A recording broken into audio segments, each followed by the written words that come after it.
Examinando as Escrituras, vamos agora para o Salmo de número 9, a partir do versículo 3.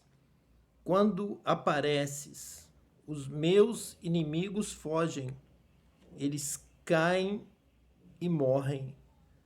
Tu és um juiz justo, e sentado no teu trono, fizeste justiça, julgando a meu favor. Então, nós temos que ter muita atenção a estes dois versículos que se completam.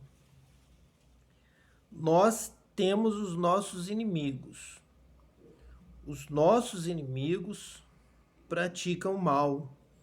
Os nossos inimigos estão nas trevas. Eles rejeitam a luz. Eles, inclusive, se tornaram nossos inimigos a partir do momento em que eles optaram pelo lado das trevas, rejeitando o bem, rejeitando o que é direito, o que é justo. Então, nessa hora, eles praticam a iniquidade, eles perseguem o justo, eles praticam a impiedade, eles não têm temor de Deus. Então, não estão na luz, porque Deus é luz, e quem está na luz anda com Deus, tem comunhão, tem a revelação da verdade, anda de acordo com a palavra de Deus. A palavra de Deus é a luz, é lâmpada para os nossos pés. Então Deus criou a terra, Deus criou os céus e disse: haja luz. Então a palavra de Deus é a luz que ilumina o nosso caminho. Andando na luz, nós andamos no caminho correto, andamos em retidão. E aquele que pratica o que é justo, o que é correto, ele anda na luz. E ele não teme que as suas obras sejam reveladas. Aquilo que ele faz vai estar sempre de forma honesta, explicada na palavra de Deus, está de acordo com a palavra de Deus, com a revelação, com a vontade de Deus. Os inimigos que caem e morrem são aqueles que estão nas trevas. Porque diz o capítulo 4: tu és um juiz justo e sentado no teu trono fizeste justiça, julgando a meu favor. Então você tem que andar na luz, tem que andar na prática da justiça, você tem que ser justo, correto, para que venha o juízo de Deus, a justiça de Deus a seu favor. Nós somos amigos de Deus, nós somos filhos de Deus se andamos na luz, se andamos corretamente, em justiça, em santificação, buscando aquilo que é certo, aquilo que é de acordo com a vontade de Deus, porque Deus é justo. E nós sabemos disso, é por isso que nós andamos na luz, praticamos o bem, o que é direito, o que é reto, procuramos andar em santidade, em santificação, porque Deus é santo, porque Ele é justo e reto. E aquele que pratica o mal é aquele que se torna nosso inimigo, porque nós praticamos o bem, praticamos as boas obras. Vamos ver isso aqui no versículo de número 5, no Salmo 9. Tu condenaste os pagãos e destruíste os maus. Eles nunca mais serão lembrados. Arrasaste as cidades dos nossos inimigos. Elas foram destruídas para sempre. E eles estão completamente esquecidos. Então Deus destrói aqueles que não conhecem a sua palavra, aqueles que rejeitam a sua palavra, aqueles que não procuram andar no caminho do Senhor, no caminho da retidão, no caminho do justo. O caminho estreito é o caminho do justo. Entra por ele o justo. O justo viverá da fé. Porém, os maus serão destruídos. Os maus, os ímpios, não permanecerão na presença de Deus. Então temos que andar em justiça, em verdade, para que não sejamos condenados com eles. Deus destrói o mal e condena os pagãos, aqueles que rejeitam a palavra de Deus, o conhecimento de Deus, aqueles que não conhecem a Deus e nem querem conhecer. Eles nunca mais serão lembrados, eles não deixam nenhuma obra, não deixam legado, não deixam bem, não deixam a justiça, a prática da justiça, da verdade, para que sejam lembrados, nem na terra e nem nos céus. Então não há referência, não há nada registrado nos livros do céu e nem que deva ser lembrado na terra, porque eles não fazem o bem, não ajudam, não socorrem, não amam, não perdoam, não agem com benignidade, por isso serão destruídos e completamente esquecidos todos aqueles que praticam mal, que são maus. Suas cidades, o que eles edificaram de material, será destruído e também completamente esquecidos. Versículo 7. Mas o Senhor é rei para sempre, sentado no seu trono. Ele faz os seus julgamentos. Deus governa o mundo com justiça e julga os povos de acordo com o que é direito. Então, nós sabendo disso, nós lendo esta palavra profética, nós somos então encaminhados para fazer o que é direito, para andar no caminho certo, porque Deus governa o mundo em cima desta justiça, desta prática da lei de Deus, da obra de Deus, da vontade de Deus, dando os frutos verdadeiros para Deus, frutos de justiça. E Deus julga os povos de acordo com o que é direito.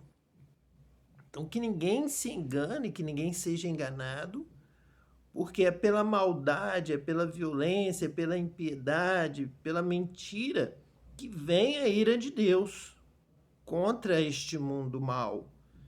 Este mundo jaz no maligno. A condenação deste mundo é que veio a luz, veio a justiça, o que é direito, Cristo, ungido de Deus, mostrando o caminho certo para seguirmos, e muitos o rejeitaram, preferiram amar as trevas, preferiram amar o que é mal, a concupiscência dos olhos, da carne, a soberba da vida, e com isso, através dessas práticas, eles são condenados, porque Deus é juiz, Deus governa o mundo com justiça e julga os povos de acordo com o que é direito. O Senhor é um abrigo para os que são perseguidos, ele os protege em tempos de aflição. Ó Senhor, aqueles que te conhecem confiam em ti, pois não abandonas os que procuram a tua ajuda. Então, aqui mais uma exortação, estamos examinando as Escrituras, conhecendo a Deus e assim confiando nele. Por exemplo, nós conhecemos desde o Gênesis as Escrituras que nos falam, por exemplo, sobre Caim e Abel. E Abel fez o seu sacrifício, fez a sua oferta a Deus no seu culto e foi recebido por Deus. Agradou a Deus a forma como Abel sacrificou e ofereceu a Deus dos seus animais, da sua criação. E ali Deus então confirmou, respondeu a Abel que havia recebido nos céus o seu culto de adoração que haviam agradado a Deus. Caim fez a sua oferta, prestou o seu culto, ofereceu o seu alimento que ele havia produzido, e Deus não se agradou da oferta de Caim e revelou para Caim que não se agradou da forma, do propósito, da maneira como Caim ofertou. E disse: você tem que ofertar, tem que fazer o certo. Quando você acertar, eu vou responder, porque eu amo o que é direito. Como Caim ficou irado de ter sido humilhado diante do irmão, de não ter sido recebido, Caim ficou, então, irado, criou no seu coração um ódio contra o seu irmão Abel. Caim, então, veio a matar Abel. E Deus, então, aparece, chama Caim e diz: o sangue do teu irmão está clamando a mim desde a terra, porque você fez isso com ele. Então, Deus é este que é um abrigo para os que são perseguidos. Então, Deus, ele salva Abel na sua adoração e o recebe nos céus e ouve o seu clamor. E ele protege, é um abrigo, ele os protege em tempos de aflição. Então, ele realmente protege e guarda a sua alma. Ele guardará a sua entrada e a sua saída, desde agora até o final. Ele guarda a nossa alma para ele. Os que são justos, os que são corretos, os que lhe adoram em espírito e em verdade. É como está aqui no versículo 10. Ó Senhor, aqueles que te conhecem confiam em ti, pois não abandonas os que procuram a tua ajuda. Então, o justo é o que conhece a Deus e pratica a sua palavra. Então, estes conhecem a Deus. Então, o justo viverá da fé. Os que te conhecem confiam em ti.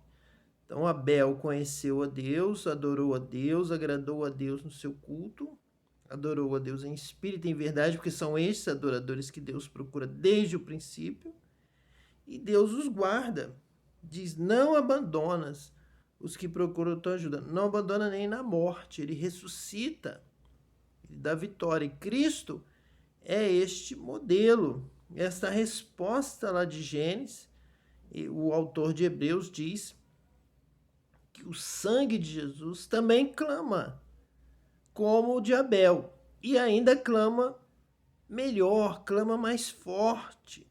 Clama por nós, clama por ti, clama pela tua alma, clama pela ressurreição. O sangue de Jesus fala melhor do que o sangue de Abel.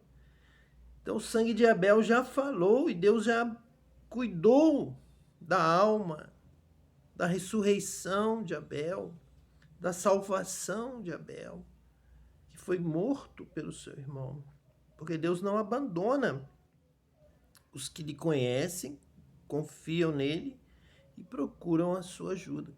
E Cristo é este exemplo maior do que Abel, aquele que foi morto também, ali no meio dos seus irmãos, foi rejeitado, foi perseguido, foi morto, mas o Senhor Deus não o abandonou na morte, mas ao terceiro dia o ressuscitou dentre os mortos.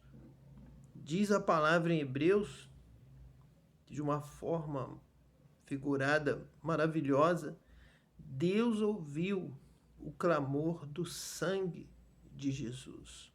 O sangue de Jesus clama pela salvação das vidas, clama na sua morte, a morte de Cristo, como a morte de Abel. Então, a morte de Abel prefigurou a morte de Cristo, e que o sangue tem poder para clamar, para pedir justiça. E Deus não abandonou a Cristo, Deus não abandonou o seu Filho, mas o ressuscitou ao terceiro dia, porque Deus ouviu o seu clamor. E ele ouviu este clamor, que é melhor do que de Abel, porque o sangue de Abel clamou somente pela sua vida, e Deus lhe deu a vitória, a vida eterna. Mas o sangue de Cristo clama por mim e por ti. Diz que morreu por nós, sofreu por nós. Aquele sangue clama dizendo que foi derramado ali na cruz por toda a humanidade, para que todo aquele que crê não pereça, mas tenha a vida eterna. Então nós precisamos andar no caminho de Cristo, no caminho ali que Abel demonstrou, foi usado pelo Espírito Santo para expressar o seu culto, prefigurando ali o verdadeiro adorador, um culto que agrada a Deus, que Deus recebe. É um culto de quem conhece a Deus, é um culto de verdade, é um culto do verdadeiro adorador. Em primeiro lugar, Deus procura os verdadeiros adoradores que o adorem, que o conheçam, para que possam adorá-lo em espírito e em verdade. O primeiro passo é conhecer a Deus, é o que está aqui no Salmo 10. Ó Senhor, aqueles que te conhecem, confiam em ti.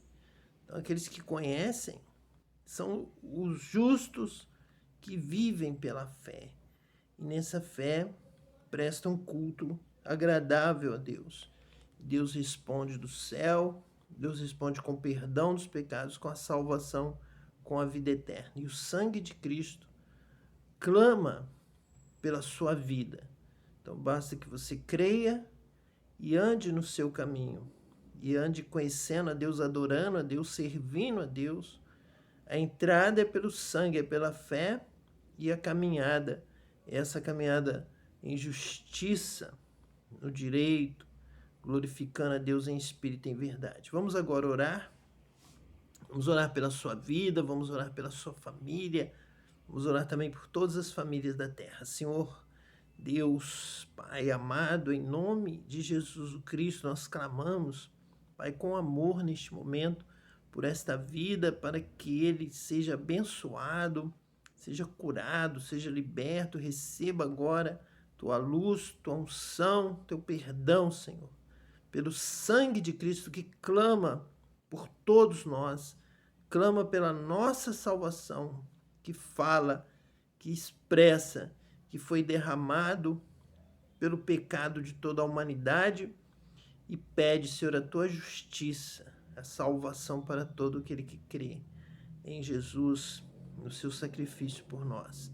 Abençoa esta família, esta casa, com a tua luz, com a tua presença, com a tua graça, e abençoa também todas as famílias da terra, todas as nações, que venham a te conhecer, ó Deus, confiar em ti, te adorar em espírito e em verdade, que seja derramada salvação nesta terra, todos venham a te conhecer, Senhor, para confiar em ti. Realiza esta obra, nós precisamos de ti, Senhor, confiamos em ti e te pedimos a bênção para todos, oramos com amor por todas as vidas da terra, em nome de Jesus, o Cristo.